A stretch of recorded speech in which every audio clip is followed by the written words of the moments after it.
Thank you sa pag-click ng aking video.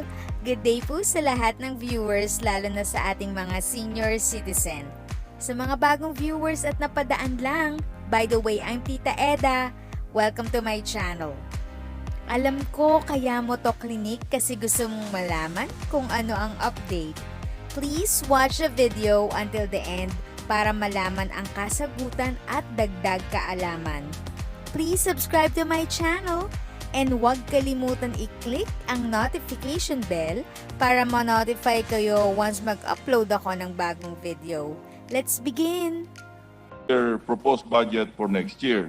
And if they're not able to obligate their budget for this year, what's the point of giving them additional budget for next year?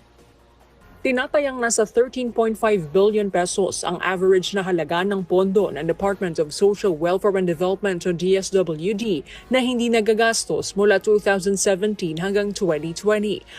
Ayon kay Senator Amy Marcos na dumidepensa sa budget ng DSWD, nangako na anya ang ahensya na magagamit ang halos 31 billion pesos na natitirang pondo ngayong taon.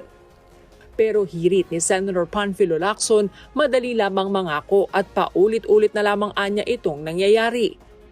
How does the agency plan to improve its utilization rate sa annual budget nila? Kasi recurring itong problema. We are promised that in fact this will be utilized and they will be ratcheting up their MOAs with various LGUs that have caused some level of delay, as well as certain efforts at digital payments. Well, to promise or to commit is the easier part, but the question is how.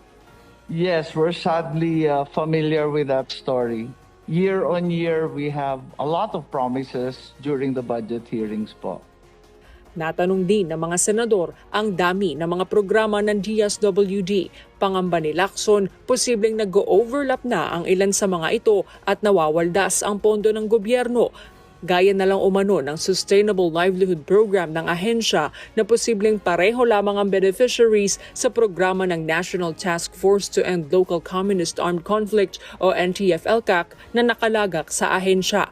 Ayon kay Marcos, nakatutok daw sa conflict areas ang programa ng DSWD. Lusot na sa plenaryo ang panukalang budget ng DSWD. Ayon kay Senate Finance Committee Chairperson Sonny Angara, umaasa silang matatapos na ang debate ngayong araw at mailalagay ang mga isinumiting amyenda ng mga senador sa susunod na linggo. Batay sa target schedule ng Senado, planong mapirmahan ng Senado at Kamara ang enrolled bill ng panukalang pondo sa Malacanang para mapirmahan ni Pangulong Duterte. So ayan mga guys, if you find this video very helpful at nagustuhan mo itong video, please like, share, comment, and subscribe to my channel and click the notification bell para updated kayo sa lahat ng videos na aking i-upload. Thank you ulit sa pag-tune in nyo sa aking channel. Again, this is Tita Eda.